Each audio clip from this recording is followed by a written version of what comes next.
It's talking of. I go to how do you manage stable angina? Hey, you are not responding. Yes. Huh? You said we'll do that today, please. So I'm asking you where I've gotten to. Yeah, so you just brush on the goal of management. Hey, why if I ask something, it will take about some time and I'll be repeating it for you to answer. It's simple thing. Oh.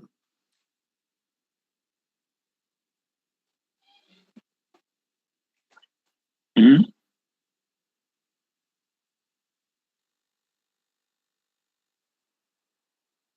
You were talking. Yeah, so you mentioned about the goal of management. So we just hammer on that you mentioned some 2 points, that the need to relieve symptoms and then also the need to improve prognosis by preventing myocardial infarctions. So that's where we ended. So let's talk about the medication. Now we are talking about improving prognosis by preventing MI. We'll be talking about medication that will relieve the symptoms. So we're talking about if you want to improve prognosis by preventing MI, what are some of the medication that could be used? So the first medication that should be considered is antiplatelets or antithrombotics or antiplatelets. So one, platelets are involved in plaque formation. Two, when you allow platelets to form in addition to the plaque, then the condition will be worsened.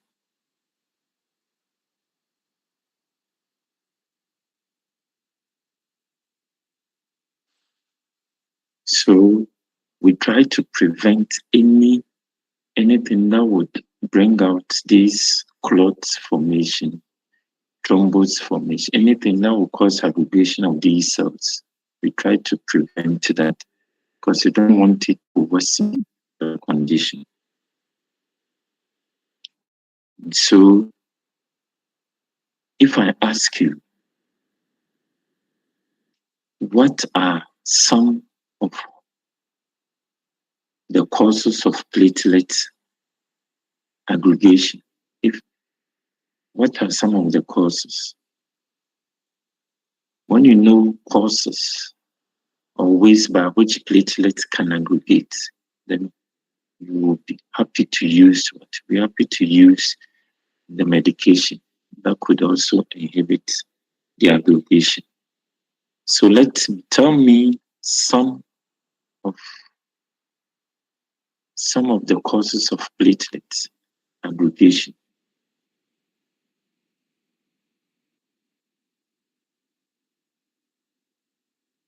What are some of the causes or condition or anything that could activate platelet aggregation? Very important.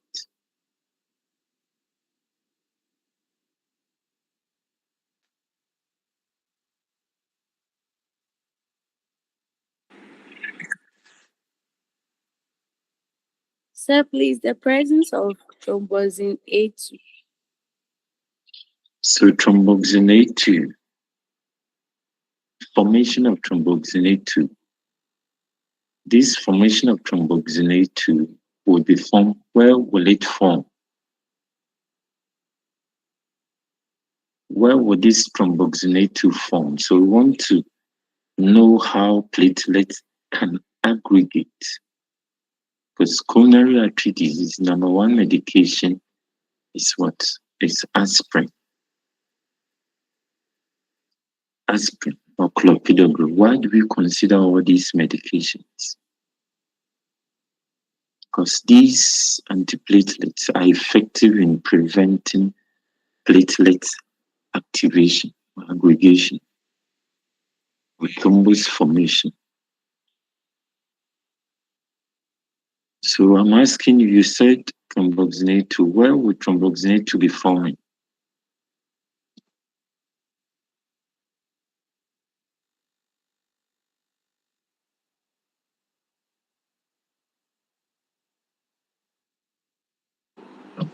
So Where? please from the cause pathway. So the thromboxanate 2 be formed. Which cell, which organ would thromboxanate 2 be forming?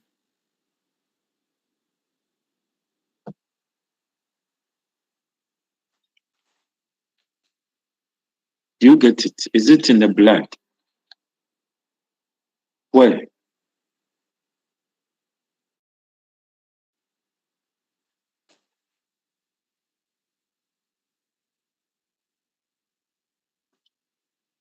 Can you tell me? Do you understand my question?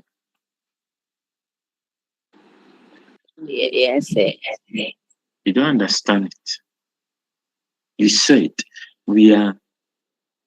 platelets are implicated in plaque formation, and this plaque formation would obstruct the flow of blood via the coronary arteries to the myocardium.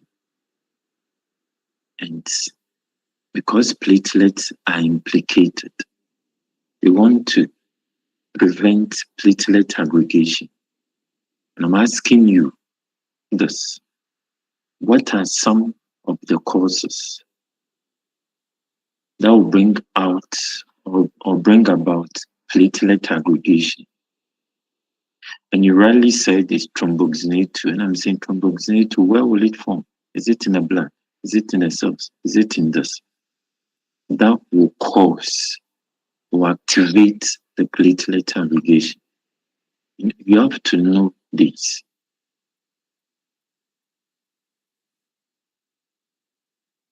Where?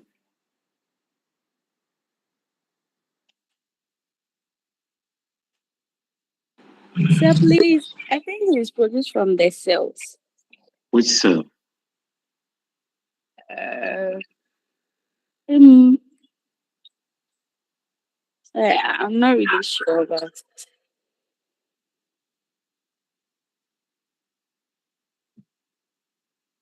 Matthias. Is Matthias around? Hello, sir. Hey, Matthias, I've seen a fear. Don't know the person. Can you tell the person to? I want to see the full name of that person in fear. Yes, please. Mhm.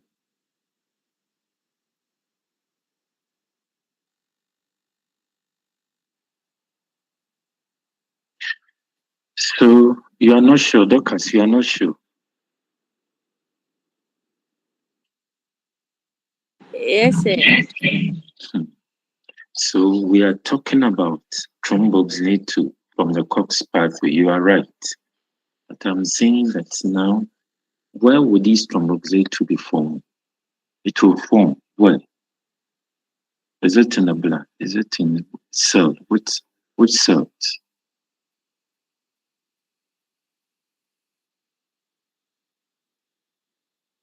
Any other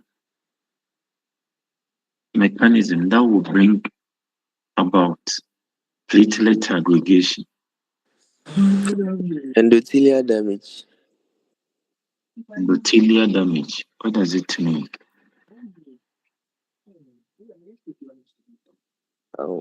When there's a breach or a break, the endothelial walls.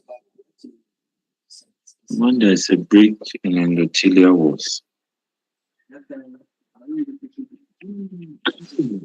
So what happens So is it means that the plaque could get dislodged.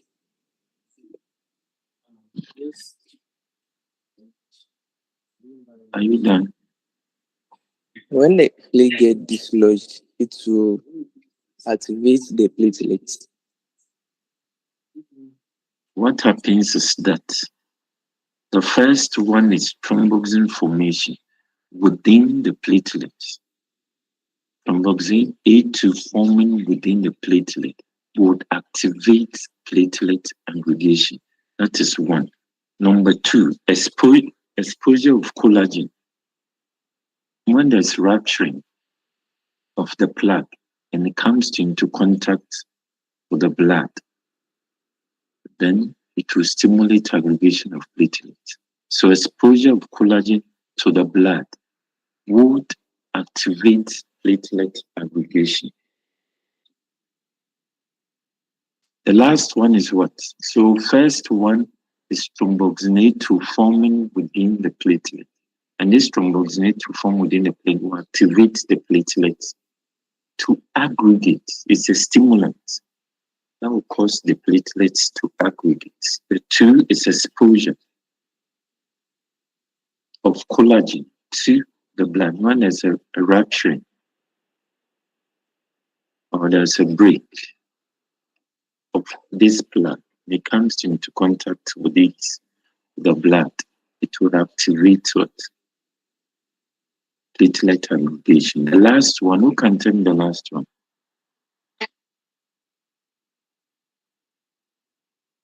Who can tell me the last one?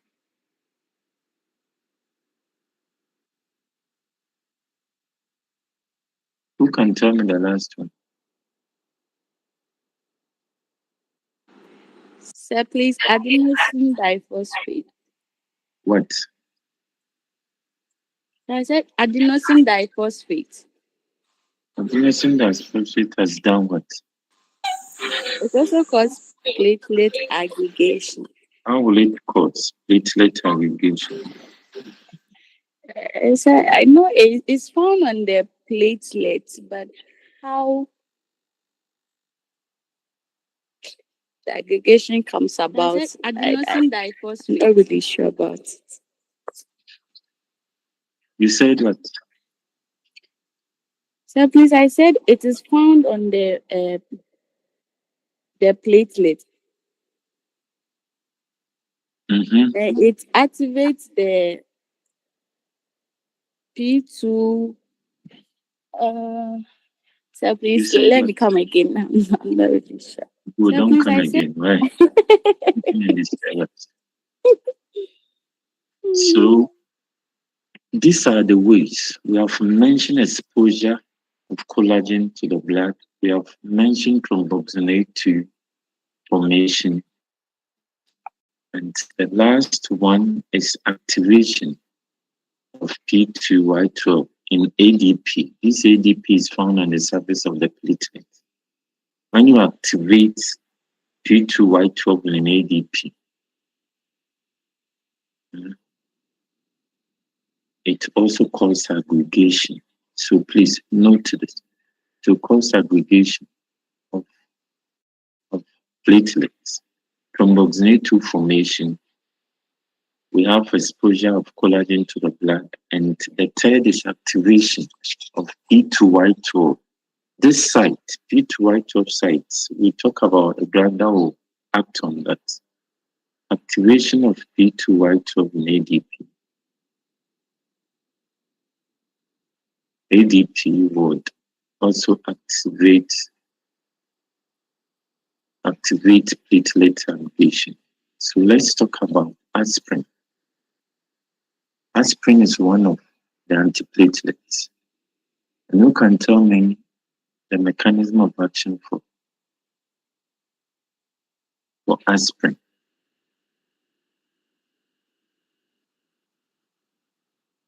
Who can tell me the mechanism of action for aspirin?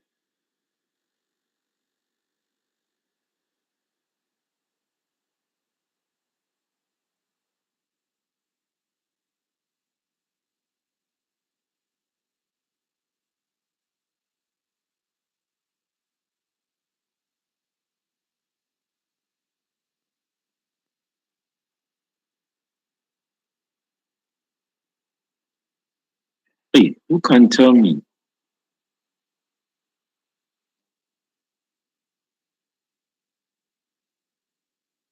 Dr. Attakorah, please aspirin as an antiplatelet inhibits thromboxane A2. What is the mechanism of action for aspirin? What is the mechanism of action for diclo? Hello, What is hello, it? hello, doc. Mhm. So please, aspirin will form an irreversible bond with the COX enzyme. For that matter, when that bond is established, because it's irreversible, it will prevent the formation of the thrombus A2, which will prevent the acetylization of the. You are mixing the whole thing. What is the who can tell the mechanism of action for naproxen or diclo?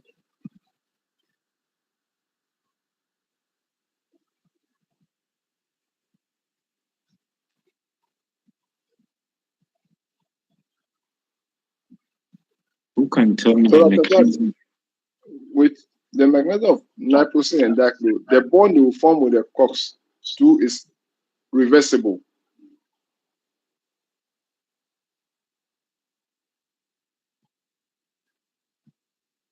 I'm listening. Yes, it's reversible. So for that matter, if the nitrosin or diclo is taken after some time, the bond breaks up. And for that What is, matter, there will be platelet formation. what is the bond breaks up?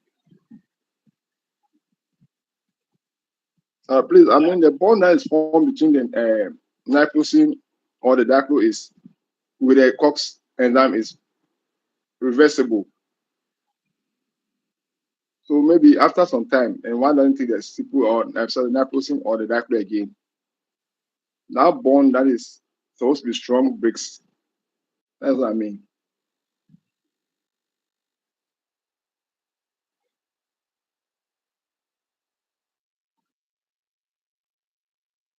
Hello, doc.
Hello,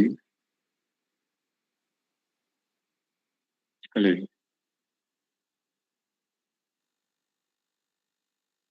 Hello, sir.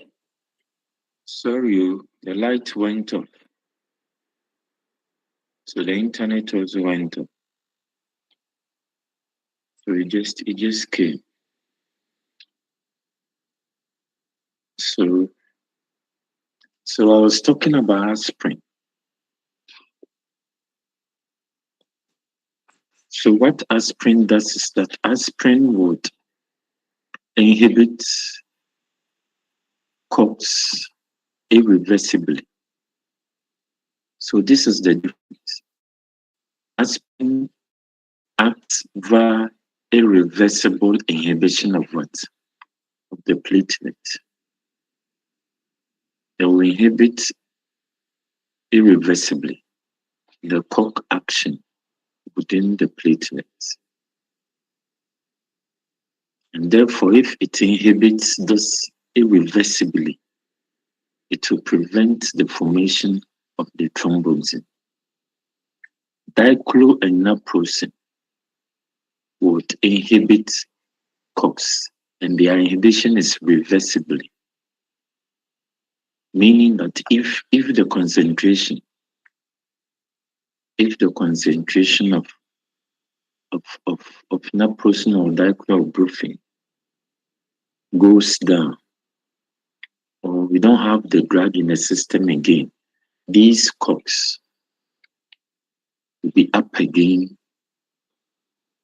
to cause the formation of thrombosis. But aspirin, what aspirin does is that aspirin would inhibit COX action within the platelet. Aspirin donating acetyl group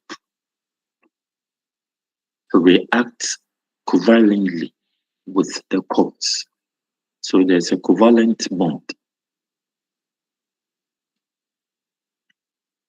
So aspirin will donate acetyl group to have a covalent bond with the COX. And this bond will change COX. And what it means is that forever those platelets will not be able to aggregate. So we say that aspirin would acetylate the platelets. Acetylation of the platelets means that for those lifespan of those platelets, the lifespan of those platelets, they will not be able to aggregate. They will not be able to aggregate. That is that. So note this. Aspirin would inhibit COX irreversibly by donating acetyl group. And this acetyl group will form a covalent bond with the COX. By forming a covalent bond with the COX, it changes the COX, the structure of the COX forever. But naproxen and brufen will also inhibit COX reversibly. So this is reversible and aspirin is irreversible. This is one of the reasons why we consider aspirin the management of coronary artery disease, not brufen, not naproxen. Aspirin would inhibit COX irreversibly. So when a patient comes, or you are the patient, and the patient is complaining of chest pain, the first thing that you can do for the patient is to give aspirin, loading dose of 300 milligrams. Start. Then you take the patient to the hospital. If the patient is complaining of chest pain and is radiating to the neck, jaw, and co, what you are supposed to do is to give what? To give aspirin, the loading dose 300 milligrams to the patient. And when you get to the hospital, inform the medics that you gave aspirin 300 milligrams that they will continue with the maintenance dose of 75 to 150 milligrams. So you can either give 75 or give 150 milligrams. So this antiplatelet action is seen within an hour of taking the dose of 300 milligrams. And why do you give, my question is that why do you give the loading dose of 300 and you give the maintenance dose of 75 to 150?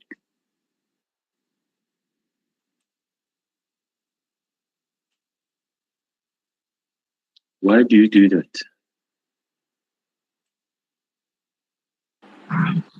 Yeah, please, you use that to isolate the already formed platelets. So we are giving the loading dose to, you are right, to settlate the already formed platelet. The already formed platelets are a lot. Therefore, we want to give higher doses to do that. So we give the 300 milligram to acetylate the already formed platelets. And you give the 75 for 150 milligram to also tackle the new platelets that will be producing. The new platelets that will be producing. So that is that. So what you should know from me is the side effect of aspirin, the contraindication of aspirin.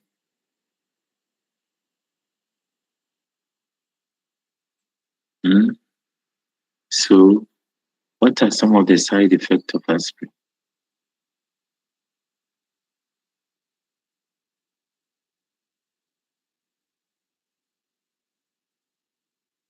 What are some of the side effects of aspirin?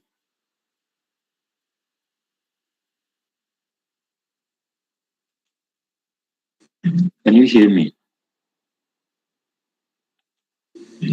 Bleeding. So not the side effects of aspirin, not the contraindications. Not the side effects of aspirin, not the contraindications of aspirin. So let's move on to clopidogrel. Who can tell me what's the mechanism of action for clopidogrel?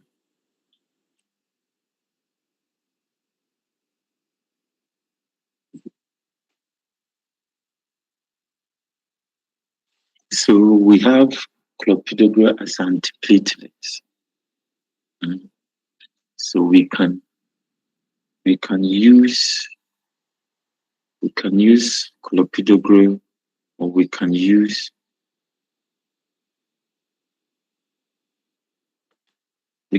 clopidogrel, or we can use aspirin.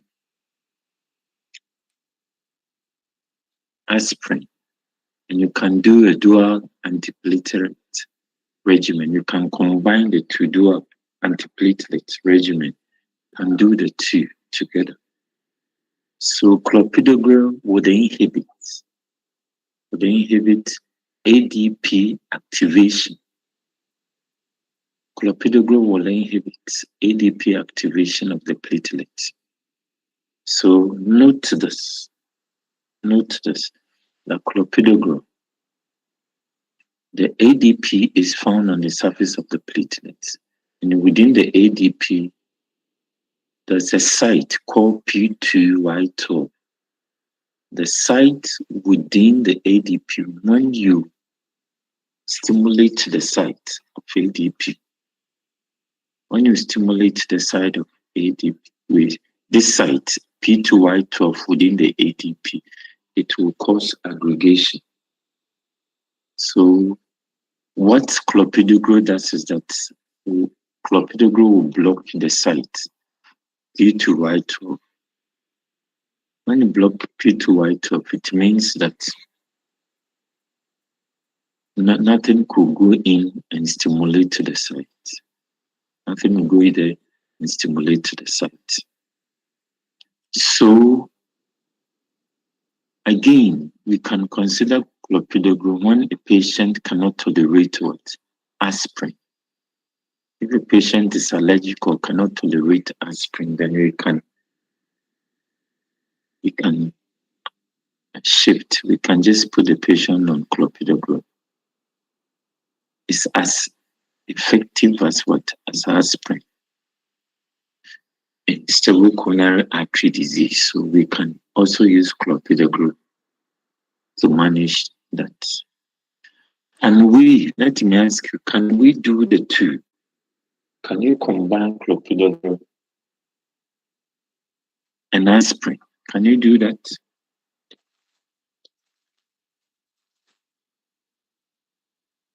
Can you combine clopidogrel and aspirin? Yes, please. Yes, sir. Why? Why do you think we can do the two together? Sir, please, they work differently, so they block the two different pathways. So they have different mechanism of action, but at the end of the day, you achieve the same goal. So we can combine it. Why? Because they have different mechanism of action.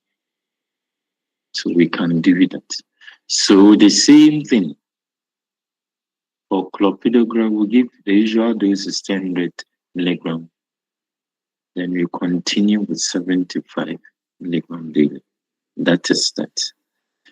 And you should know the side effect. The side effect of clopidogrel. Tell me one side effect of clopidogrel.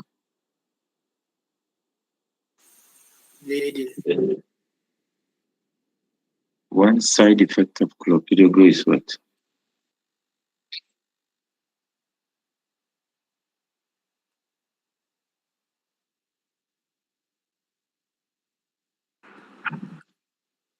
The muscle pain.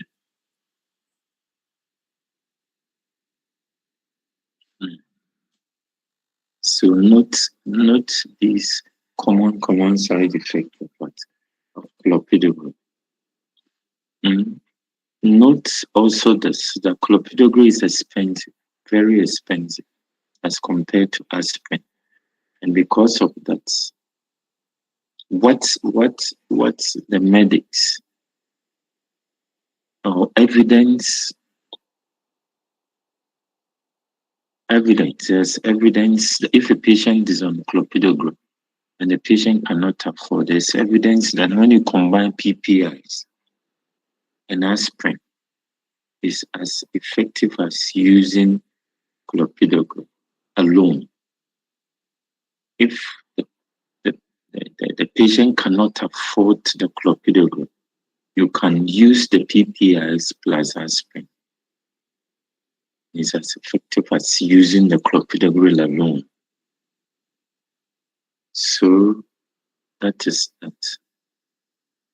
So for antiplatelets, we have other antiplatelets, but the common ones that we have, that we normally used, is the clopidogrel and aspirin.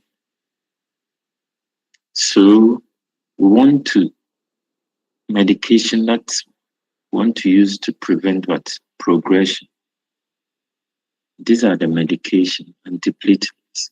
And the next one is what? Statins. Statins.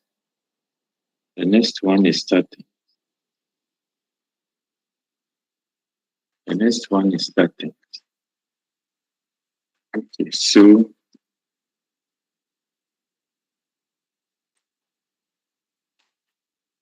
statins. Examples of these statins are atorvastatin and simvastatin.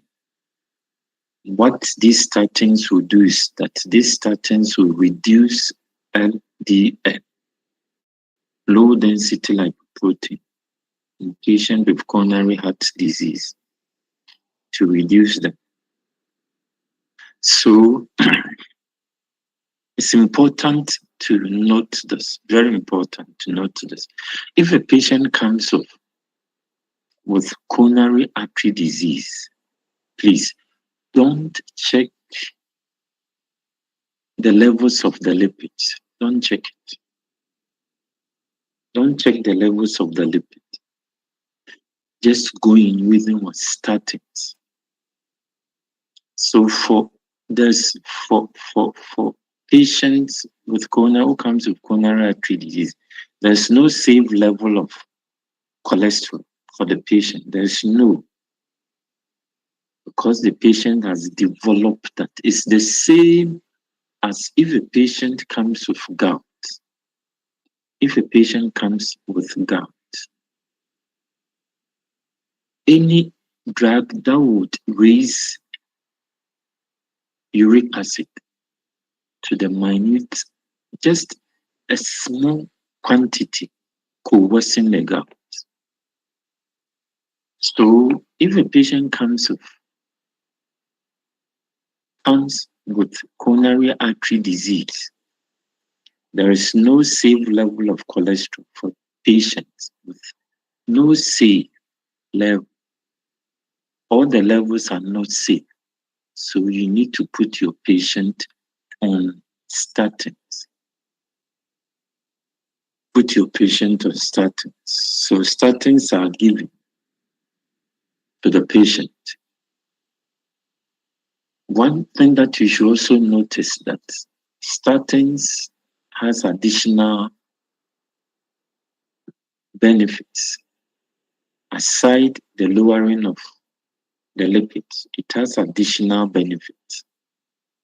And what are those benefits?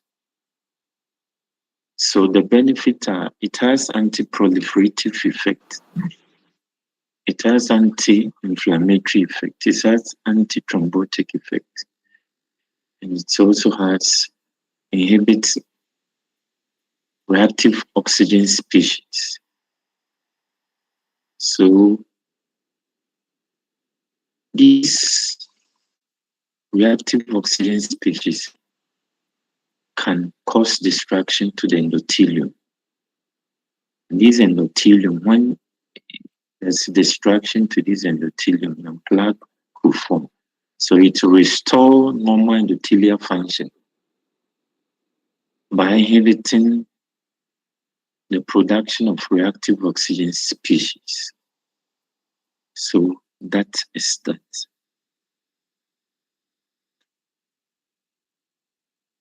And what statins can also do is that I will say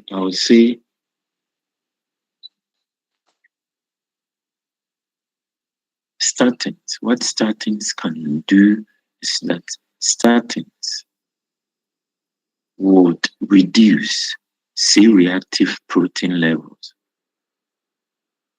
Statins will reduce C-reactive protein levels. Who can explain this to me?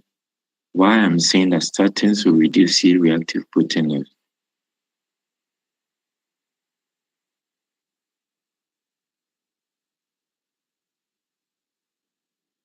Who can say this? Who can explain to me why statins will reduce that C-reactive protein level?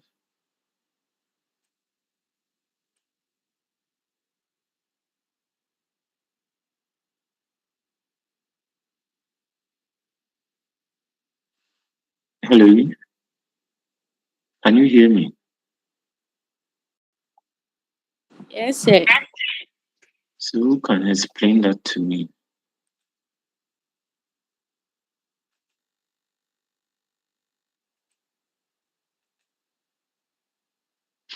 Hmm?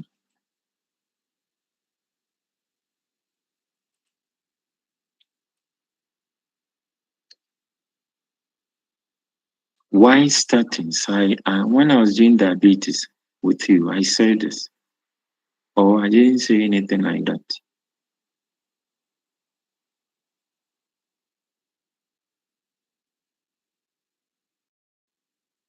I didn't say anything like that.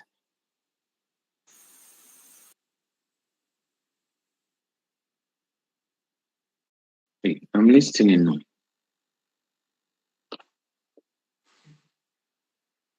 I didn't say anything like that. Sir, please, you did. So who can do it for me? So please, you said the C-reactive protein are markers for inflammation. Mm-hmm. And then when there's inflammation ongoing in the endothelium, it will cause the influx of inflammatory mediators that will form the lipid hardened foam. Hey, Edina. Me. So I know they will initiate inflammations in the endothelium. Mm-hmm.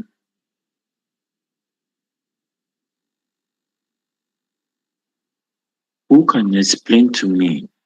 Go back to your diabetes and use that to explain.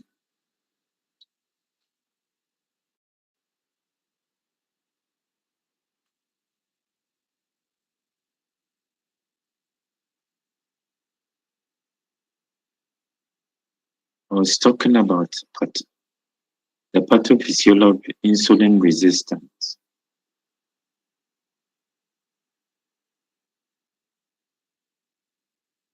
Pathophysiology of insulin resistance.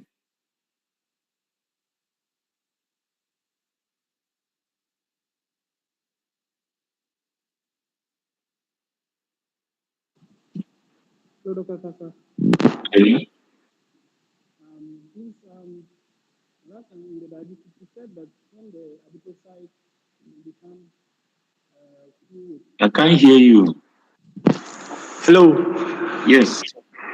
I'm saying that the adipocytes, Mm-hmm. when the fat accumulates and it causes stretching of the adipocytes, Mm-hmm. there's going to be inflammatory cytokines like interleukin 6, TNF alpha. So those things are going to cause inflammation. I can't hear you.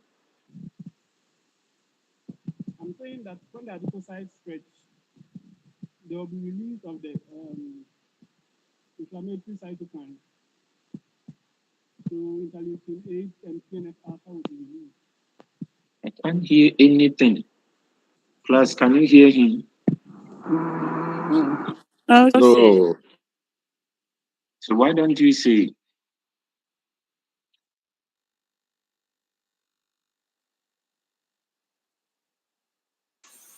Doc. Uh-huh. I said this. So, Doc, you said when the adipocytes are full, they cause a stress of the walls of the and lead to the release of the cytokines. And the cytokines have different functions, and one of the functions are inflammation. And these enzymes are the TNF alpha, then the interleukin 6, which will cause the inflammation. And because the C reactive protein is the marker of the inflammation, when you give the statin, it will reduce the C reactive proteins. So You not appreciate why statins will reduce the C-reactive protein.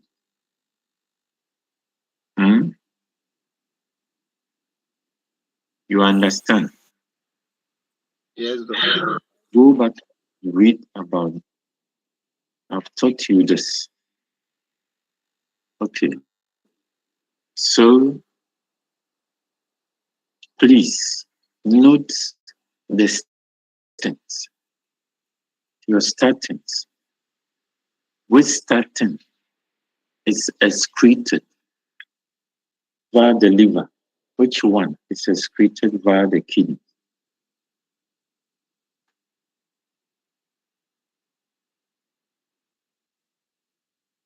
Which statin is excreted via the liver? Which statin is excreted via the kidney? Who can tell me?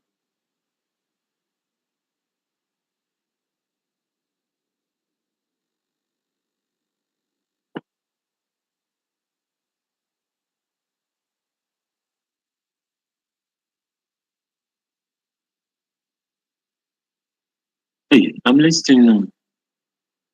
Why is it important for you to know this? Where this is excreted, where this is not excreted?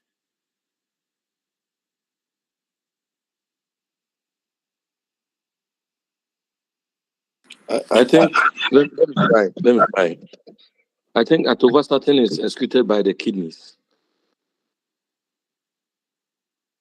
The go and try the anaka. Coco. Sir, Hey, Coco, what are you trying to say? Don't try. Don't go. I think rosuvastatin is metabolized by the kidneys.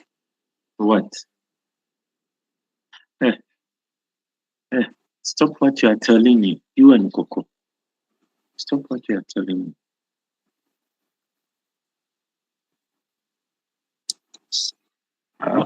Why do you have to know this as pharmacist?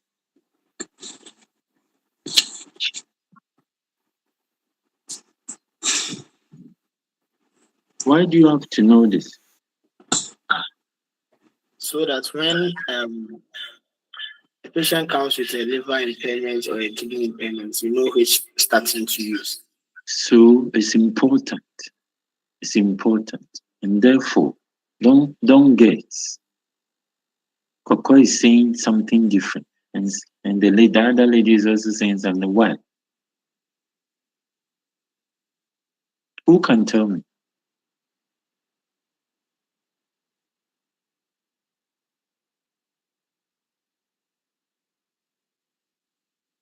Who can tell me where is all the statins are metabolized by the liver? I'm talking about excretion.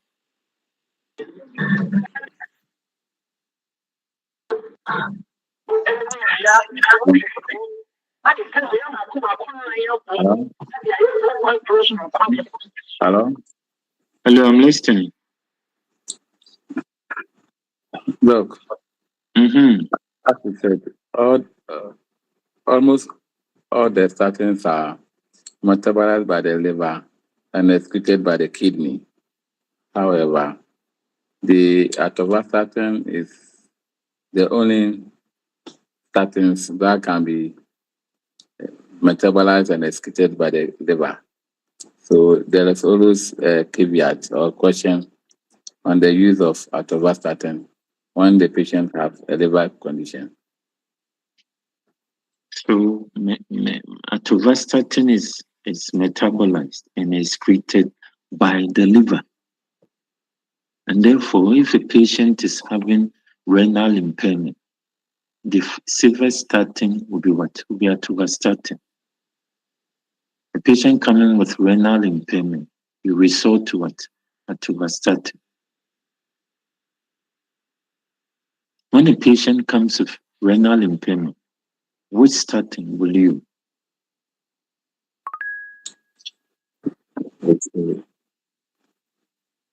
For kidney impairment, it is advisable to use rosuvastatin as compared to other statins. So rosuvastatin, at which dose will you be safe? At a low dose, What is low dose? maybe 20 milligram. 20 milligram is a low dose.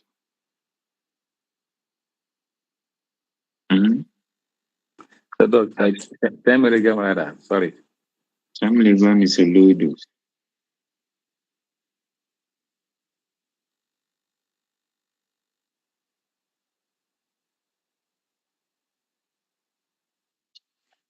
Okay, so that is that. So please note the side effect of statins and contraindications of statins. The next medication that we can consider is ACAIs. ACAIs. We are talking about medication that would reduce progression of coronary artery disease. Progression of coronary artery disease. Medication that will do that. And so we have statins, we have antiplatelets, we have ACAIs, ACAIs. So ACAIs are used, especially when a patient, normally coronary artery patient will be coming with the first thing that a patient could have is heart failure. Coronary artery disease is the number one cause of what? Heart failure. But when a patient comes with high BP or heart failure, then you can consider the ACIs. Can consider that. ACIs also has additional benefit. And that benefit is the same as the benefit that you get from statins. It's the same as the benefits that you get from statins. And ACIs has a proven benefit in post-myocardial infarction. In post-myocardial infarction, it has a proven benefit in post-myocardial infarction. And it has additional benefits. That benefit is the same as the benefits that you get from where? From statin. So anti-inflammatory, anti-thrombotic, anti-proliferative. It also reduces the production of reactive oxygen species. This is the benefit that you'll be getting from ACAIs. Now, let's talk about medication that will relieve symptoms. Now, I said two things. One that would reduce disease progression to MI. There's another class that would reduce the symptoms. Medication for symptoms relief. When a patient comes with coronary artery disease and there's a chest pain, what will you do? So, conditions, medication that would also cause relief of symptoms. So, these medications, will reduce or decrease the workload on the heart. The medication that will relieve the symptoms will reduce the workload of the heart. And by so doing, reducing the workload, it will reduce the heart rate. Reducing the heart rate means there's negative chronotropic effect. There's a negative chronotropic effect. Reducing the heart rate. And it also reduces force of contraction, ventricular contraction, force of contraction also reduced. reduce the force of ventricular contraction. When you reduce the heart rate,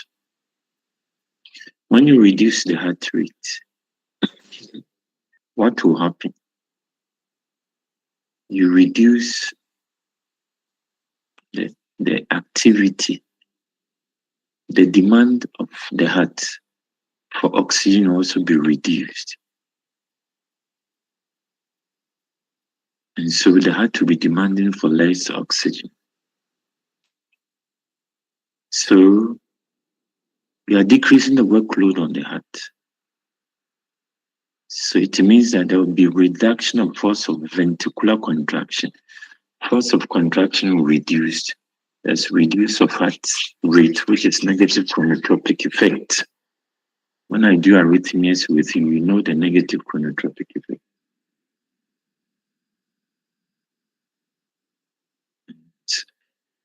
This will reduce the symptoms. So the first medication is to talk about beta blockers. Beta blockers are considered as the first line agent. Beta blockers are considered as the first line agent.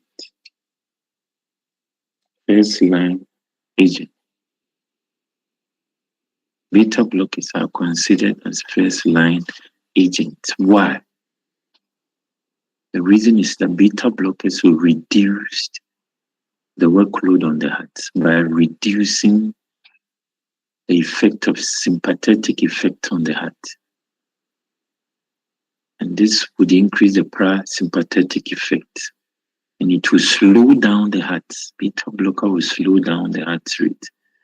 Therefore, the demand on the heart, would reduce. Demand for oxygen will reduce as a result of reduction. So it's very important to know that it's the first line agent in the management of stable angina. But I say that in variant angina, please don't consider. In variant angina, don't consider what? Don't consider beta blockers. In asthma, don't consider beta blockers. In coronary artery disease, when patient is having angina, it's as a result of spasms.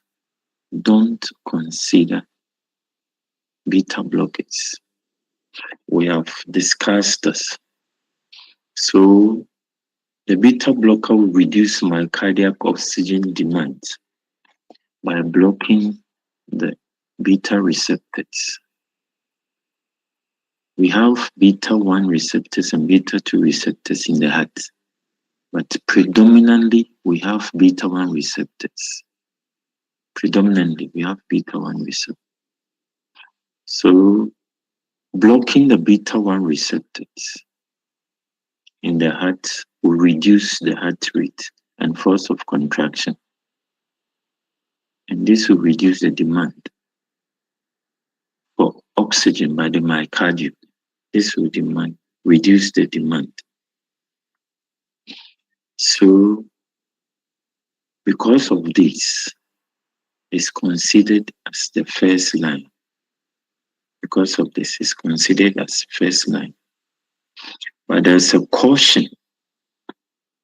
Beta blocker should be used in caution with patient with what? It's not contraindication. It's caution in patient with diabetes. Who can explain why it should be used in caution in patient with diabetes?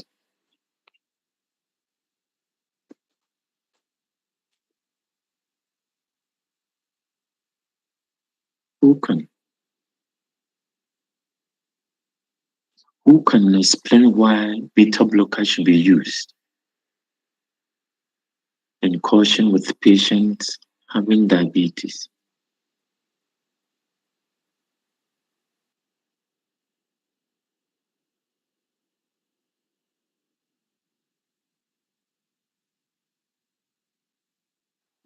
Hello.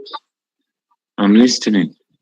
All right, now, please, beta blockers should be used with caution in diabetic patients because it will tend to mask the effect of the hypoglycemic state. It will mask it. Yes, please. How will it mask it? That is, it won't let the patient see those symptoms that will make the patient aware of him or her getting into the hypoglycemic state will be like the patient wouldn't see those signs called the beta blocker effect.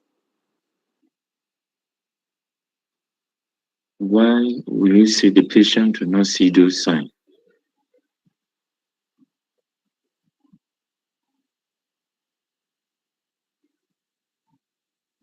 Why are you saying the patient will not see if you use beta blockers? Yeah, no, that's what I'm saying. I want you to do proper explanation.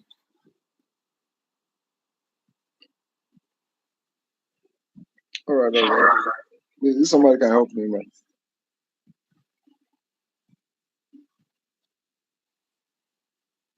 Anybody?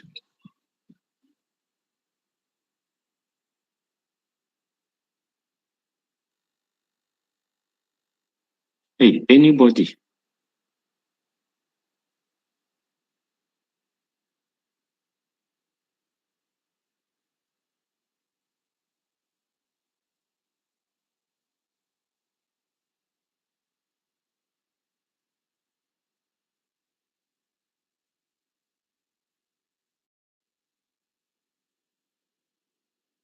Say, So the question again. Who can repeat the question to him?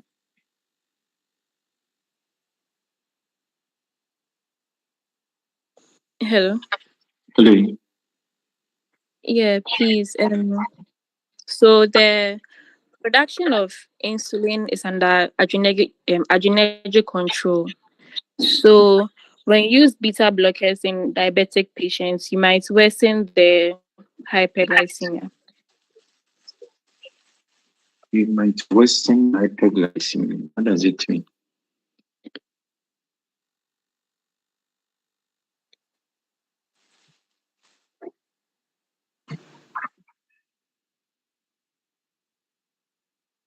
What does it mean? You are right, but what does it mean?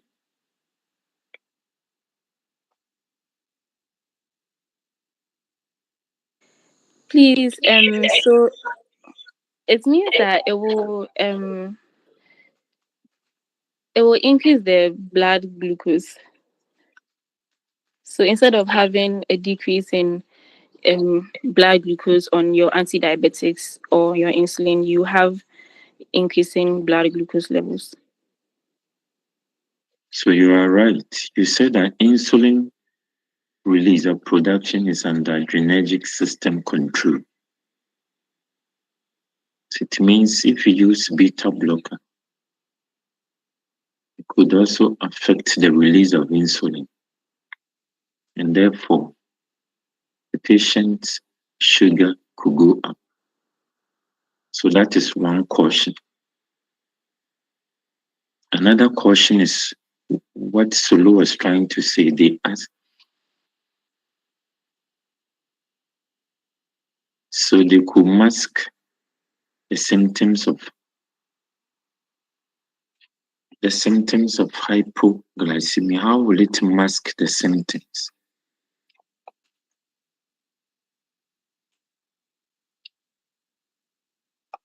Mhm. They mask the symptoms of hypoglycemia.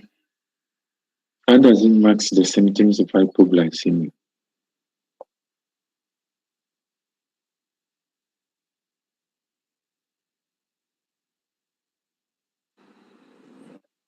Sir, please, I want to try. He says, so please, beta blockers will block the sympathetic effect, such as the palpitation, tachycardia, when the patient is dipping into hypo, and that is as a result of the drug blocking the adrenaline from binding to the beta 1 receptors to show those symptoms. Can you come again? So I was saying, beta blockers will block the adrenaline, which is released during hypoglycemia, to exhibit the symptoms such as tachycardia, palpitation. So the patient will not feel those symptoms when tipping into hypo. So the hypoglycemia symptoms will be caused by the sympathetic stimulation. And therefore, if you block the sympathetic effect actions on the beta receptors, you won't see it. So you are right. So these are the two major processes that could occur. That is why we are saying that beta blocker used in patients with diabetes, you should use it cautiously. You should use it cautiously. Okay, for beta blockers, I've done beta blockers with you. We have beta 1, beta 2, and beta 3. So you should know beta 1, those drugs that act on beta 1, those medication, beta blockers that act on beta 1 and 2, and those ones that act on beta 1, beta 2, and alpha. We have done this. Or Hello, Doc. hello. Yeah, please, Doc, please, I want to ask, as we are using it with caution in diabetic patient, do we have specific patient or certain things that a patient will come with that will really allow the patient to take the beta blocker? Or I don't know, because once you're using it with caution, it means not everybody will be affected. What does it mean? Your question, what does it mean? I wanted to know whether we have specific patient who comes with those conditions which wouldn't allow them to take the beta blockers. Specific patient like maybe the aged, or because I'm just asking because you got in there with a caution. That's why I'm a bit confused, and I'm asking whether you have some particular patient or particular things where that patient will come with.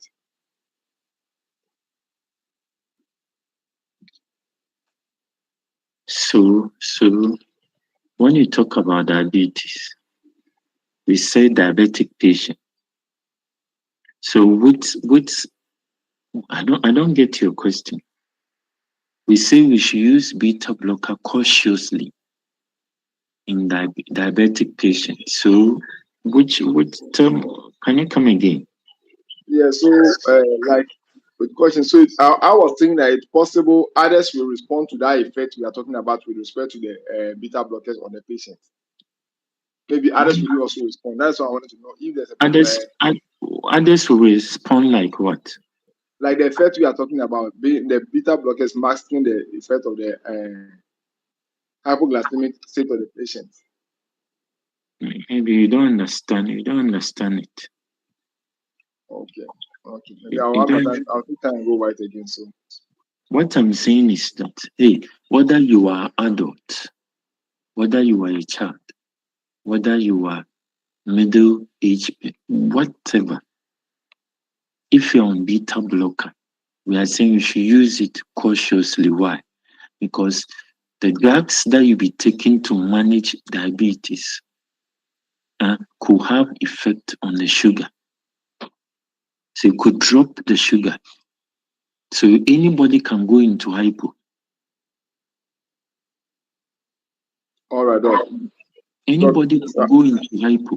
And therefore, when you are saying diabetic patient, we didn't say anyway. We say diabetic patient. So if A diabetic patient comes, he's 15-year-old and he's on insulin. Can't the patient go on hypo? No, please, you can. No, please, you So, can. which specifically are you talking? I No, didn't, please, I get it now. I didn't get your question. Yeah, I think further explanation you give me, I was just a bit confused. That's why I was trying to seek further explanation, but I'm okay with the explanation you give me. Okay. So, Thank you very much. beta 1, beta 2 medications you should know. It should be on your fingertips. What are the beta 1 medications? What are beta 1, beta 2 medications? What are beta 1, beta 2, and alpha? You should know.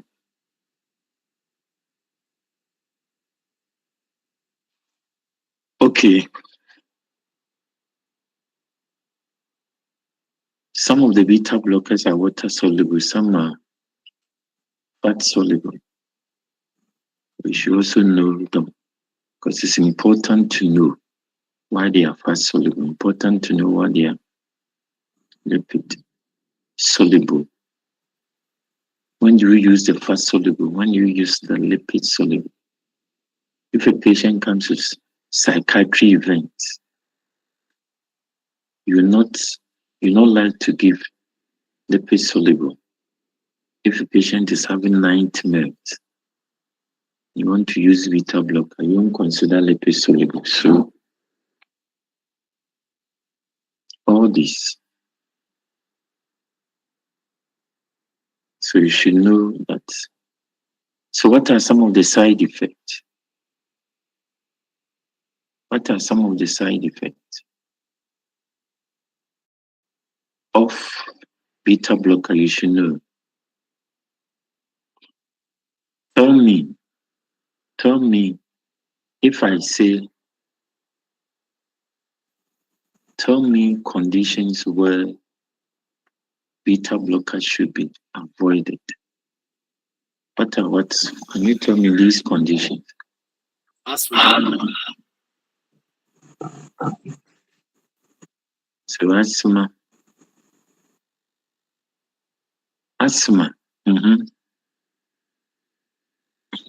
What Decompensated heart failure.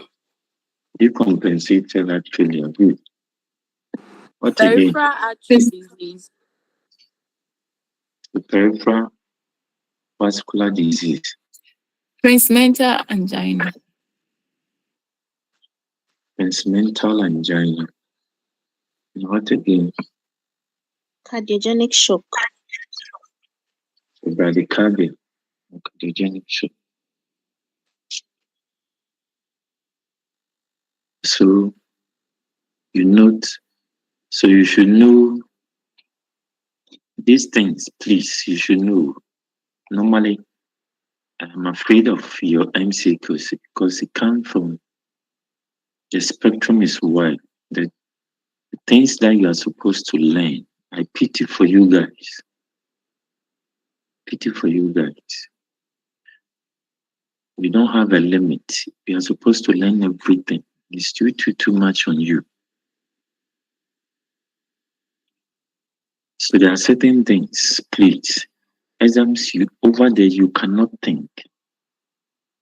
And what you should know is that you shouldn't read it 3 times before you answer. Because the time will be too short for you. So make sure you understand. There are certain things that should be on your fingertips. If I'm talking about cardioselective agent, what are cardioselective agents?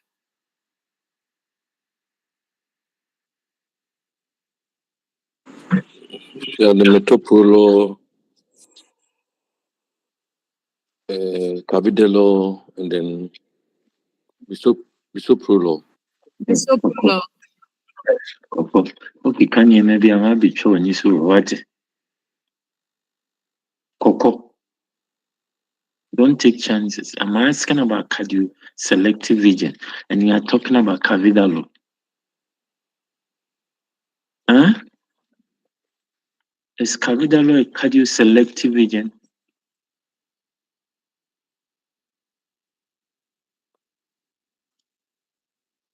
You come back and say my yepa. I'm talking about cardioselective. You started by saying metoprolol. I was happy. And you're going back to tell me carvedilol. What is this?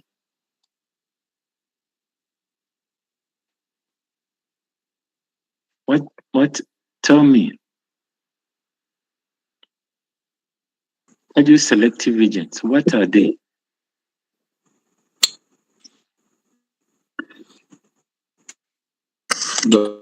If I have, like what it says,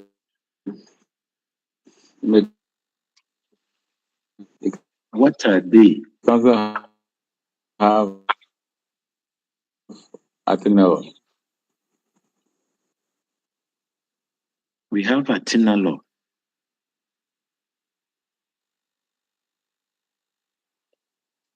You have metoprolol. We have bisoprolol. We don't have carvedilol, please.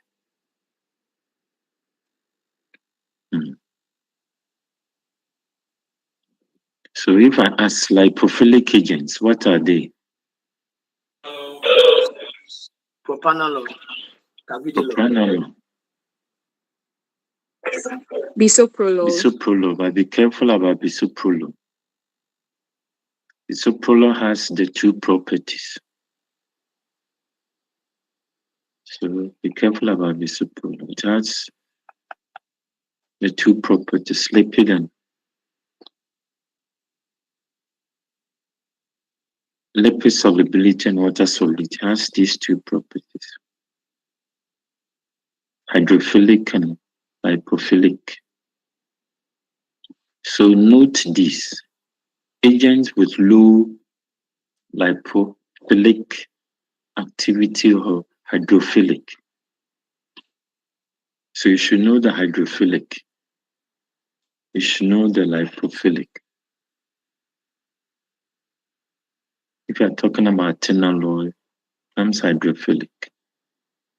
Sotalol, hydrophilic. So, any question?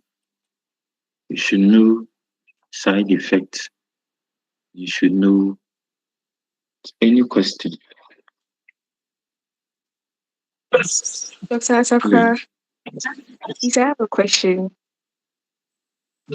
Please, with regards to the bisoprolol having both hydrophilic and lipophilic side effects, please, does it have anything to do with its dosing, sorry? No. But lipo is more pronounced. It's not about the dosage. It's not about the dosage.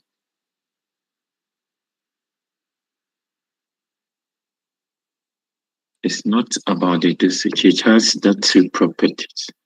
But the lipophilic is more pronounced than hydrophilic. Yes, please. Thank you. Okay, so let's do the last thing under coronary artery disease, which is acute coronary syndrome. Acute coronary syndrome. This is very important. This is very important. You need to understand acute coronary syndrome. You know already, huh? You were taught in school. Were you not taught in school?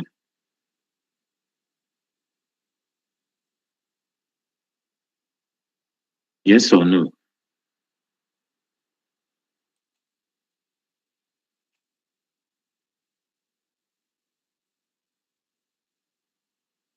You are not talking. Yes or no? Yes, sir. You were taught.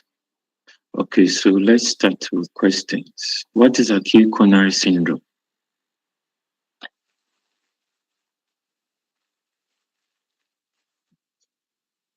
What is acute coronary syndrome?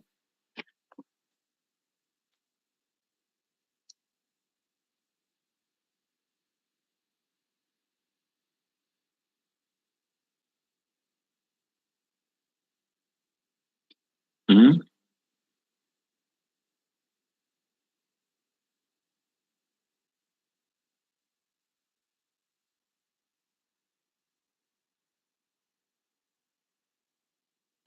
Sir, please, there are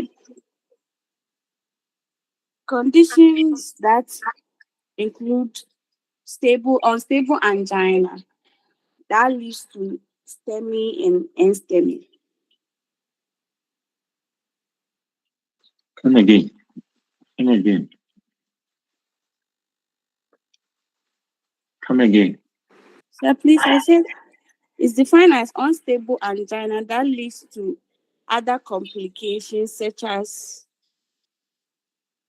NSTEMI and STEMI. We are now as on. So when you talk about acute coronary syndrome are a group of conditions. And this group of conditions are this. This group of conditions are termed acute coronary syndrome. This group of conditions comes together to form acute coronary syndrome. So these conditions include unstable angina, acute MI,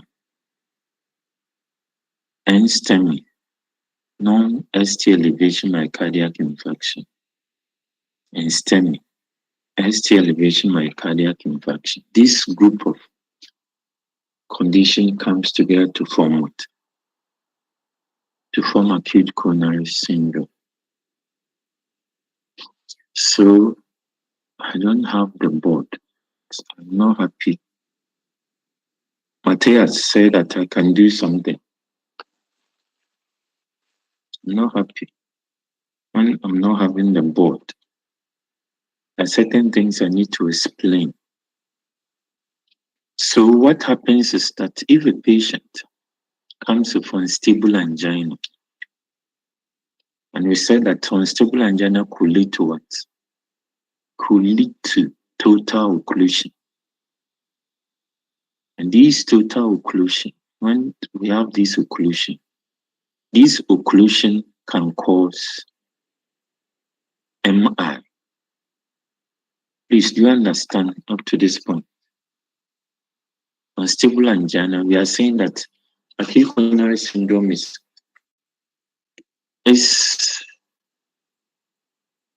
a group of conditions, and these are the conditions: unstable angina, acute MI, STEMI, and non-STEMI.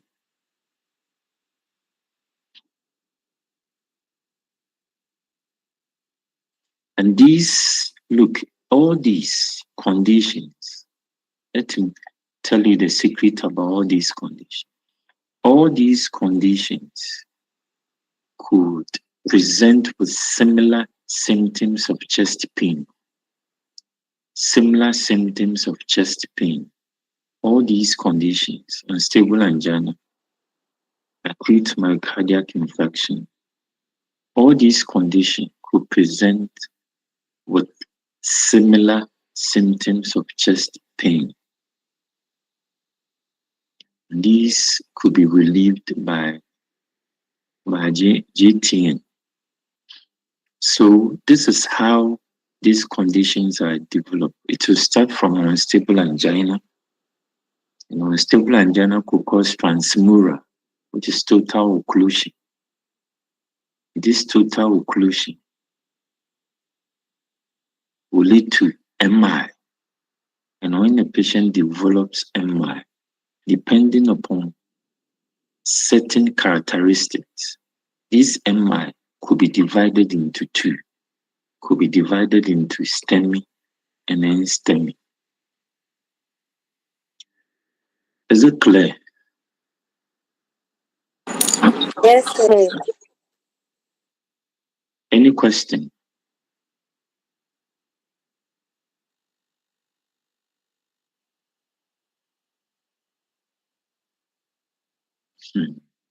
Okay. So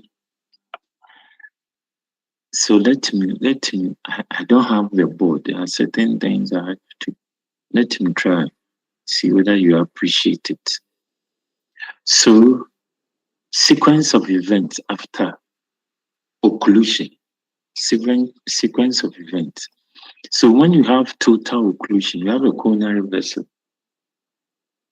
When you have total occlusion, this total occlusion will lead to myocardial ischemia. This is what happens next. There's total occlusion or transmural, and this will lead to myocardial ischemia. When you prolong the myocardial ischemia, it will lead to myocardial infarction. And when you have myocardial infarction, what will happen is that there will be release of cardiac enzyme. The release of cardiac enzyme. And these cardiac enzymes are called troponins. You call troponin I or T from the damaged myocardial cells. From the damaged myocardial cells.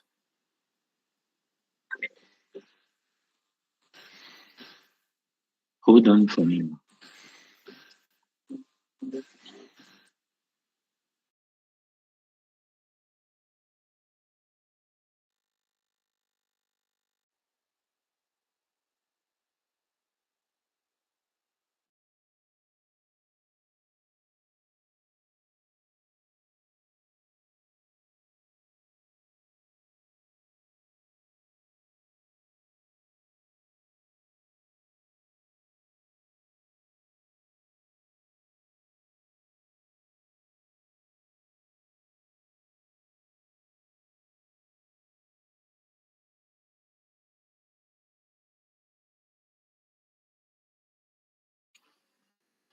Hello? Hello?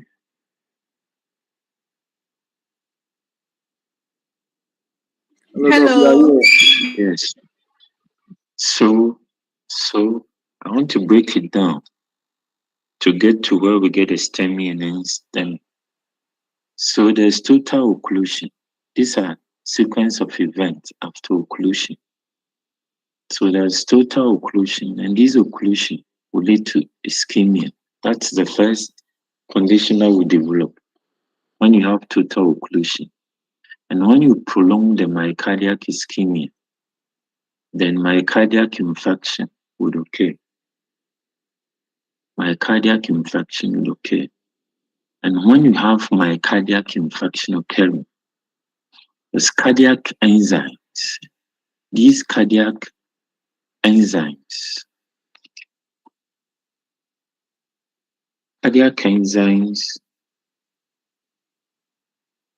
will be released from the myocardium. And when they are released, when these cardiac are released, they are of two types. These cardiac enzymes are called troponins. They are troponin I or T from the damaged myocardial cells, which is MI. These troponins are very, very important, and they are useful in the diagnosis of acute coronary syndrome patients. They are a diagnostic tool, or they are useful in diagnosis of acute coronary syndrome patient. Acute coronary syndrome patient. Very important. So the moment you see, when you see liver enzymes, the liver enzymes are supposed to be in the liver. So the moment you see the liver enzymes in the blood or in the serum, then you suspect that something is happening to the liver. So the same thing, troponins are found in the myocardium. And the moment you see troponins, in the blood, it means that something is happening to the myocardium. There's a damage or there's an injury to the myocardium. It's causing the release of these cardiac enzymes. So it's very important, and it's a useful diagnosis. Useful diagnosis. Useful for AC, it's very important. So patient with acute coronary syndrome, the mortality rate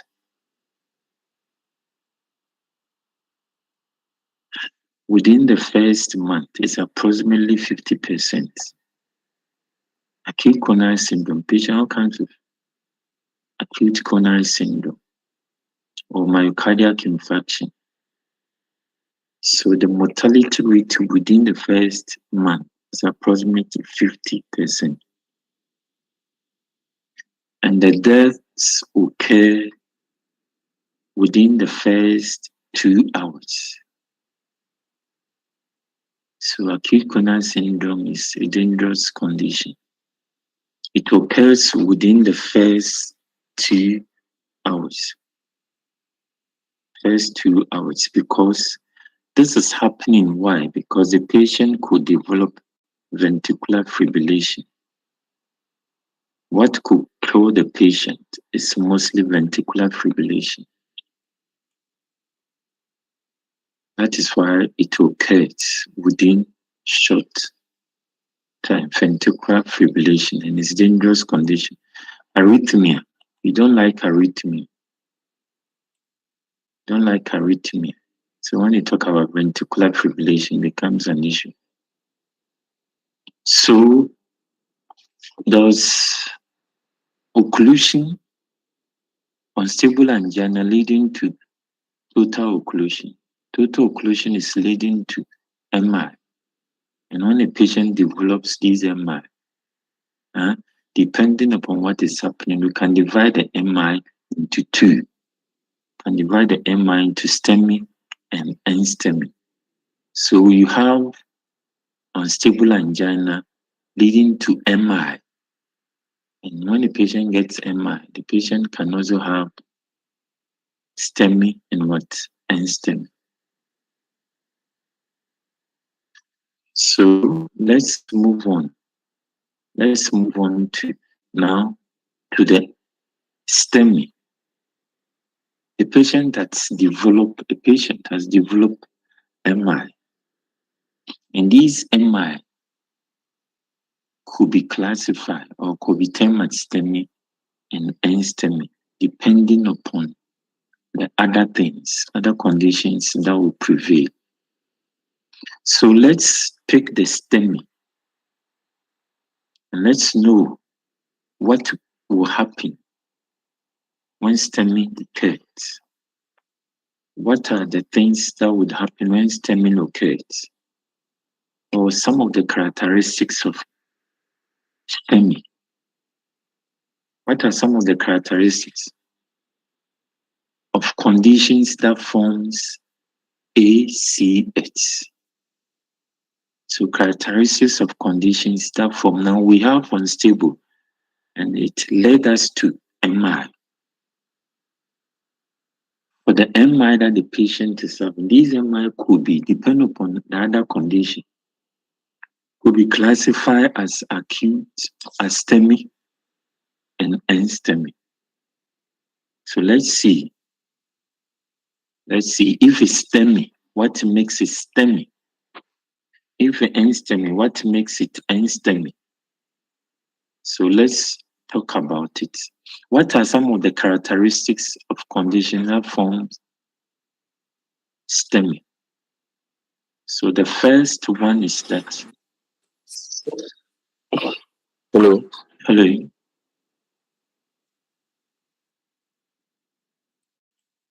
Hello. Hello. Any issue?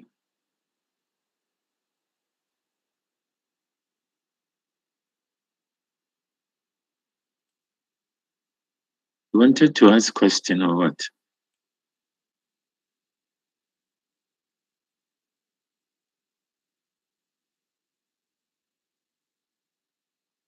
Matthias. Hello, sir. I said there's a fear be in there. Who is that a fear? AFIA. Who is that?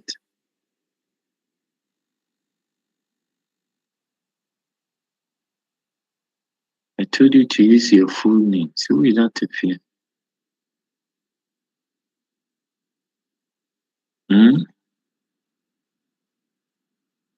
There's also a sorry.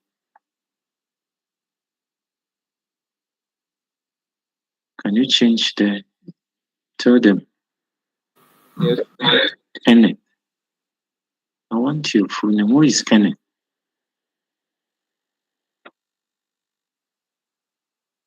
Kwame. Can you tell them to use their full name? Yes, please. I've told you. Matthias. Well, when I tell you A, you don't make any attempt. I told you to make sure that they use their full name. You are the host.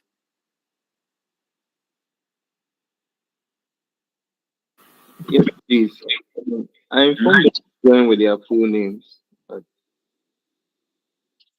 Can you take them off if they don't use their full name? yes, please.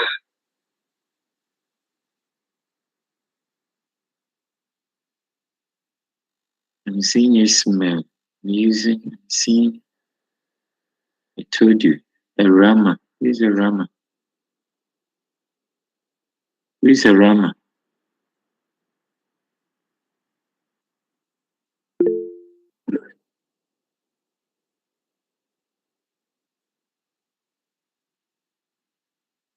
Who is Ansari?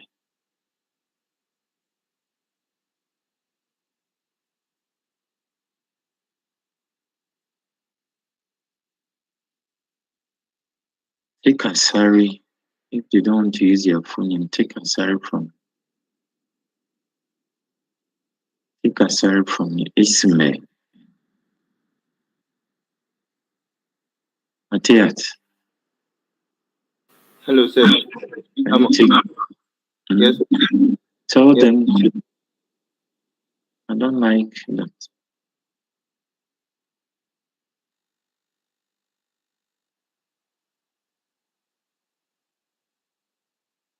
A Rama. Rama is there.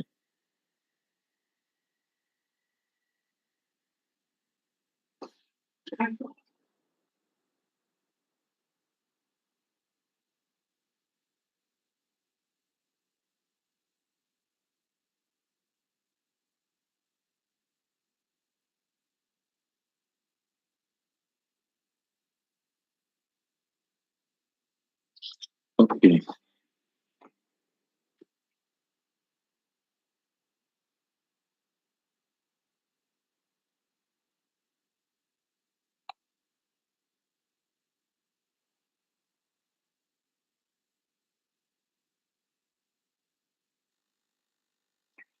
Okay.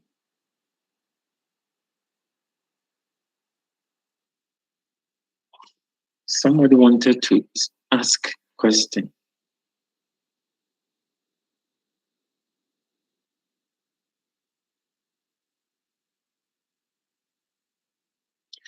Okay, so what are some of the characteristics of is STEMI is ST elevation MI. STEMI is ST elevation MI. It means something. So let's break it down. Let's have these conditions, characteristics of these conditions. One, there's ST elevation. So for STEMI, there will be ST elevation. ST elevation. Good. And for STEMI, there's myocardial infarction. For STEMI, there's myocardial infarction. That is STEMI. MI is myocardial infarction. STEMI, there's ST elevation.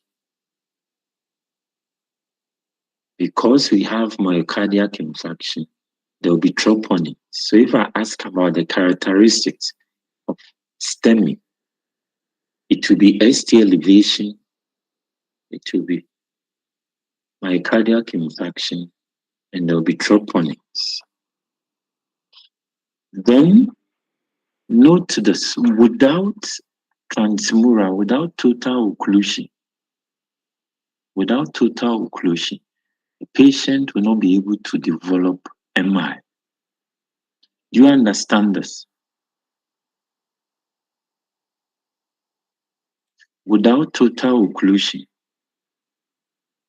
a patient will not be able to develop MI. Do you understand it?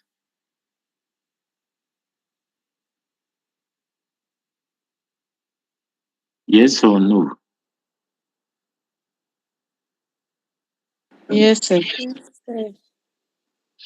So it means that for this STEMI, there will be total occlusion. Note this: for STEMI, there will be total occlusion or there will be transmural. But what type of occlusion is that? We're talking about characteristics. What type of occlusion is that? There's total occlusion. So note this, the characteristics, note this. For STEMI, there's ST elevation. What is the characteristics, the condition? There's troponins. There's myocardial infarctions. These are all characteristics that are okay. STEMI, there will be total occlusion. And that total occlusion is also called transmural. How do you describe the occlusion or the transmural? How do you describe it? So let me explain this to you. So for STEMI, a patient came with occlusion. The patient was sent to Confanoche. So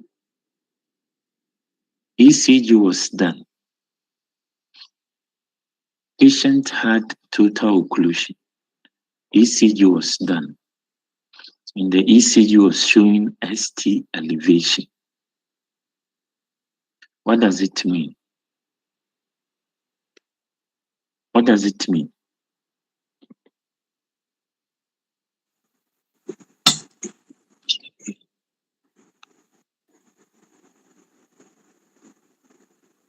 What does it mean?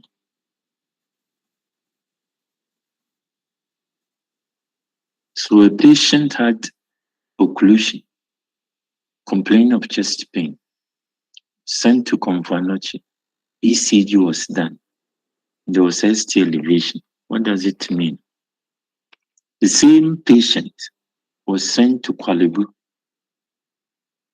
ECG was done.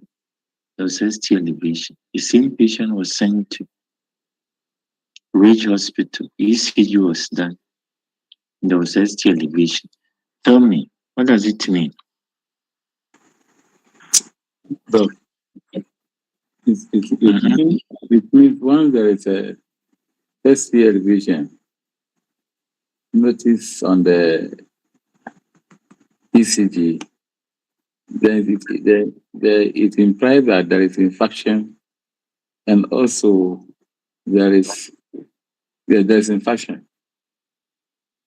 There's what? Infarction, myocardial infarction. There's what? Infarction. When you say something, and I am repeating it. When there's ST elevation, it means what? There's occlusion, total occlusion. There's total occlusion. Don't say there's infarction. The occlusion will lead to infarction. So note this, when you have ST elevation, ST elevation implies what? There's total occlusion. There's an occlusion. There's an occlusion. The moment I see troponins, it means that this occlusion has caused myocardiac infarction, has caused damage to the myocardium, and there's what? There's release of troponin. So ST elevation means that there's an occlusion. That is what it means. There's an occlusion. But why is it that the patient will be taken to Kwalibu 37 Ridge Confanochi? Still, when they did the ECG in all these areas, it was showing ST elevation.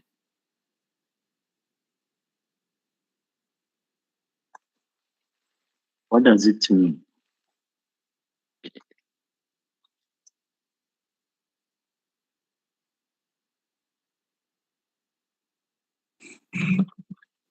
Look. It's telling you what? It's telling you what? There is, if patient is sent to these three areas, and all of them implies ST elevation, then there is a probability of ventricular issues. So they want to examine the extent of the occlusion. Because if you have a total occlusion and care is not taken, the patient can die at any time. Who can do it better for me? Who can do it better for me?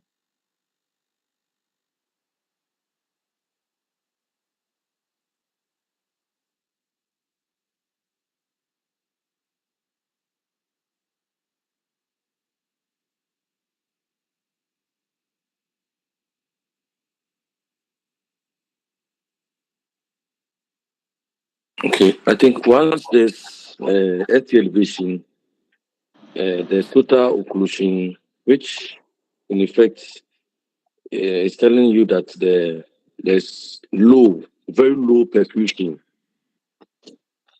The patient is in distress, which you have to act quickly. So you people there. I was telling that the patient was sent to different hospitals. ECG was done and still there's ST elevation. So what is telling you for STEMI? It's telling you what?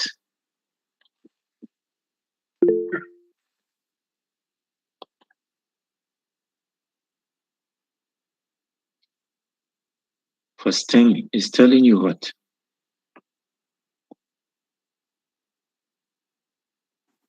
Dog, there's ST elevation.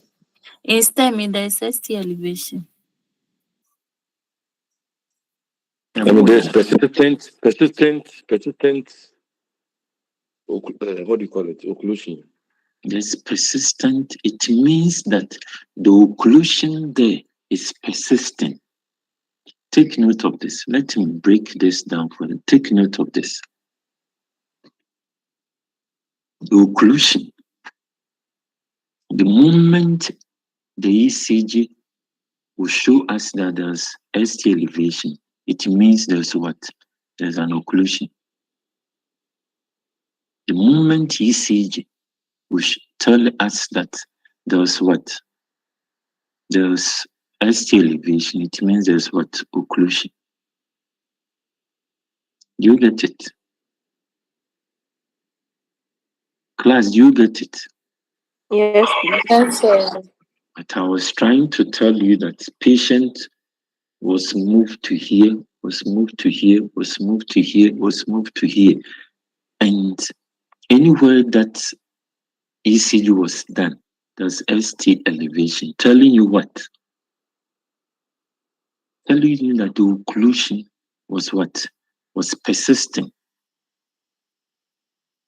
There's persistent occlusion. That is why certain occlusions will be temporal. Certain occlusions will be what? Will persist. So in understanding the occlusion is what? It's persistent. So total occlusion, we term it as persistent what? Occlusion. Why? Because when you send it to anywhere, because the occlusion is persistent, there will be ST elevation. In this occlusion, will lead to MI, and MI will give us what? Will give us troponins. So there will be total occlusion, and the type of occlusion understanding, we term it as persistent occlusion. Please, is it clear? Yep. Is it clear to everybody?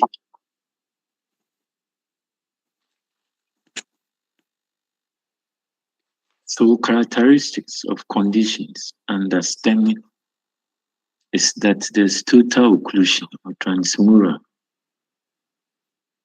And that total occlusion, we term it as listing, we term it as persistent occlusion. So stemming occlusion understanding is persistent occlusion. And because you're having persistent occlusion,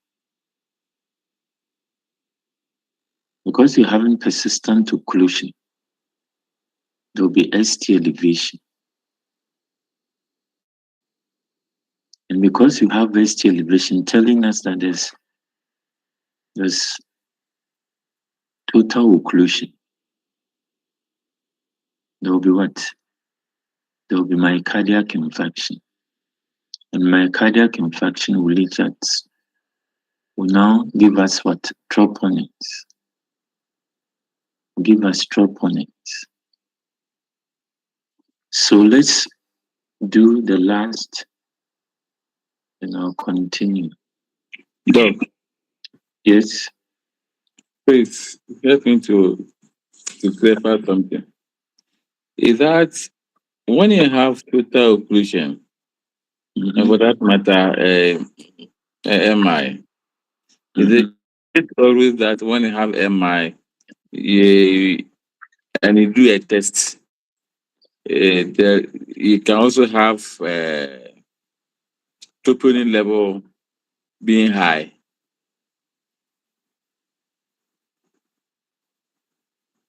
Can you come again? I'm saying that, is it often that anytime there is ST elevation vis-a-vis the MI, and you do a test, it is the probability is that the troponin level will be very high, or troponin level will be very low? So based upon what you have learned, what will you say? Ideally, the troponin level should be also high. But Why? Because of the infection and the ST elevation.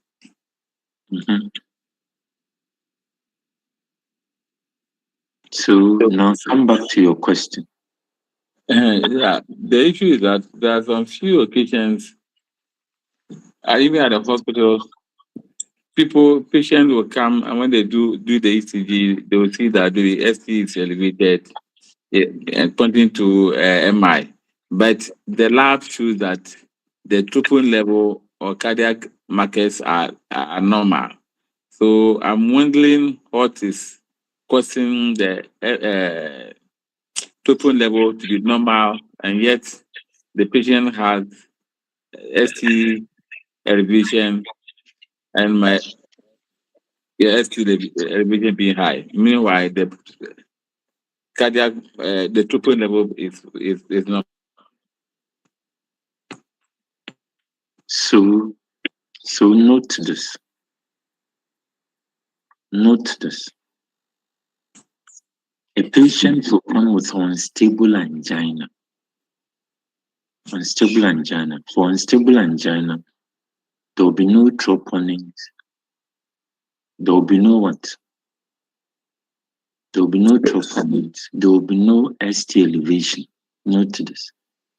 So if I ask you, how do you differentiate between unstable angina? How do you differentiate between unstable angina and STEMI? Unstable angina will come with no troponins, no ST elevation. Take note of this. Can you come again? I'm saying that if a patient comes with unstable angina, one characteristics is that for unstable angina, there's no ST elevation, there's no troponins.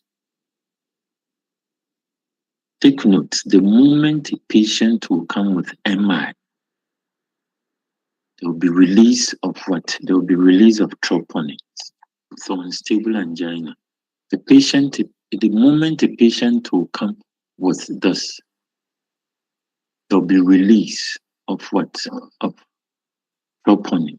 When there's a damage to the myocardium, there will be a release of what? But another thing that you should know is that when there's ST elevation, when there's ST elevation, it means that there's what? There's an occlusion. When there's ST elevation, it means there's what? There's an occlusion. So a patient can get, note this, a patient can get MI coming from maybe other disease condition.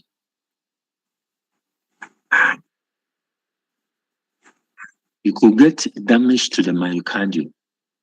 If you get damage to the myocardium, there won't be, take note, there won't be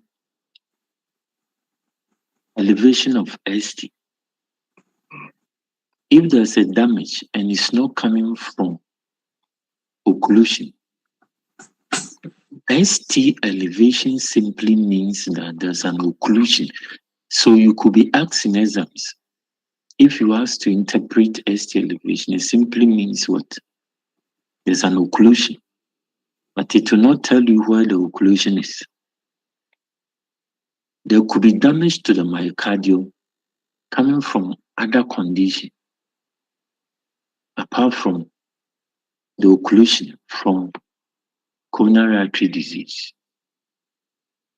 So the moment, take note, the moment the patient is having ST elevation, it means that there's an occlusion somewhere within the coronary arteries, which is given as the ST elevation. A patient could have a damage to the myocardium, which will cause the release of troponin, which means that if it's coming from other condition causing a damage, the ST elevation will not be high because it's no occlusion. Please, do you get it? Yeah. Do you get it? Yes, Doc. But a patient coming with, listen on, a patient coming with ST, total occlusion within the coronary arteries, there will be ST elevation. And because there's a damage to the myocardium, there will be release of what? Of troponin. But the release of troponin, it depends on the time that you check. After certain times, you will not be seeing the troponin. But because there's damage to the myocardium, there will be release of it, troponin. So they will tell you the time that you suspected an infection within 6 hours, you should get to the peak of the troponin. So note these bases. Note this basis. The ECG will show persistent ST elevation. If it's showing persistent ST elevation, it means there will be what? There will be troponin release. The troponins will be positive. So note this. If the ECG is normal, and I'm saying that it has myocardial damage, the moment you have a damage, there will be, I don't know, note these technicalities. Because the myocardial is damaged, it means that there will be release of troponins. But because it's not as a result of blockage within the coronary arteries, you won't see ST elevation.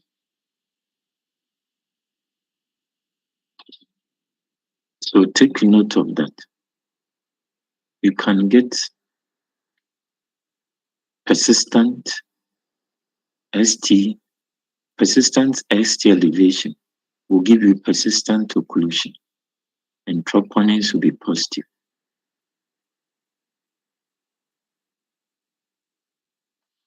Okay, so let's do. Dr. Attakorah. Hello. Dr. Attakorah, please, the scenario you gave, I just wanted to know whether it was just a scenario or it does happen in real life.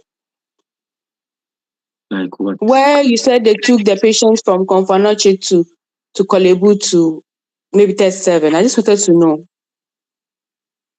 I was trying to let you point something out to me. Okay. That we took the patient to A, B, C, D hospitals, but there's ST elevation. What does it mean? It means that the occlusion was what? Was persistent. Assuming you took the patient to another hospital and there was no ST elevation, it means what? The occlusion is not persistent. Occlusion wasn't there again. So hospital A, the occlusion was there. Went to hospital B, there's no ST elevation. It means the occlusion was what? Was not persistent, and therefore we say it's temporal what? Occlusion. Is it clear? Yes, sir. So let's do the last NSTEM, and then the last thing I do is the management next time. So NSTEM, what is NSTEM? What is NSTEM? I said that without transmural, without total occlusion, a patient will not be getting what? Will not be getting MR. But in NSTEM, there's no ST elevation. If there's no NSTEM, means that there's no ST elevation. If there's no ST elevation,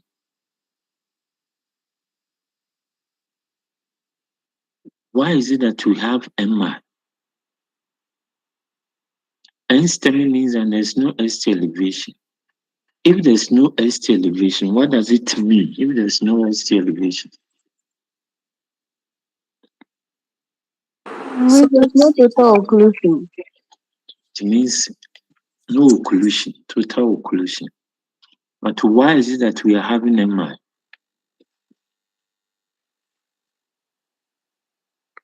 Because it's NSTEM.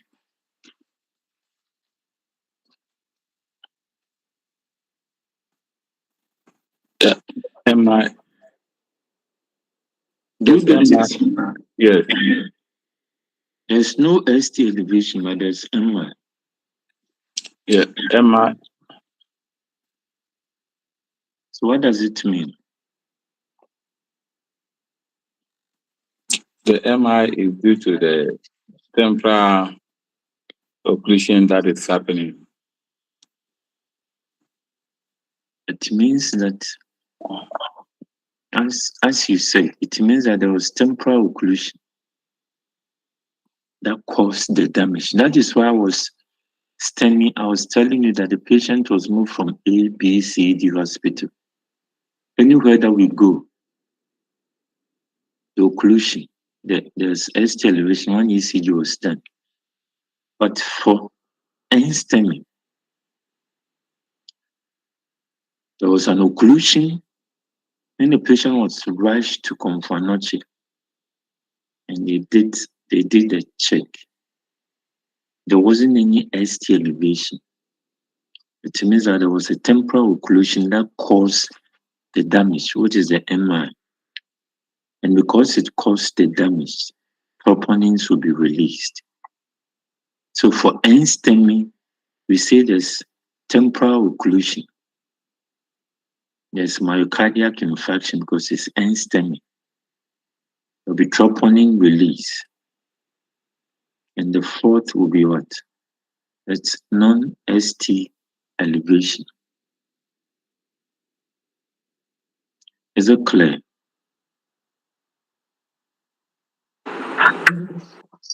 Yes, sir. Do you have any question about this?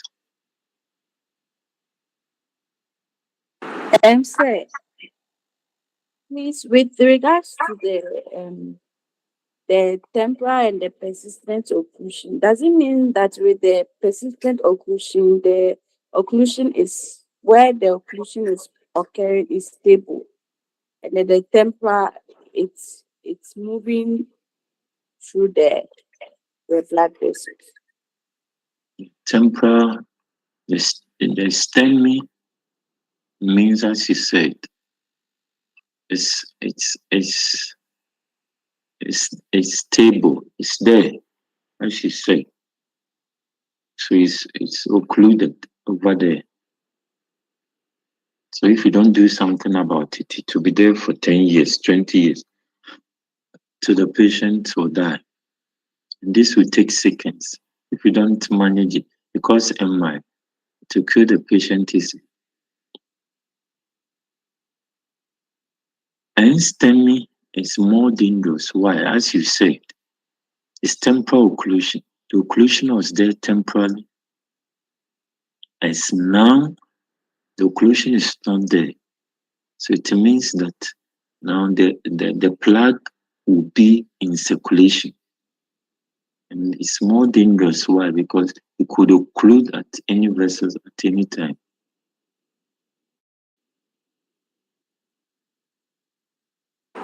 Okay, sir. Thank you. Do you get it? Yes, sir. Okay. So let's call it a day. We'll be meeting Wednesday.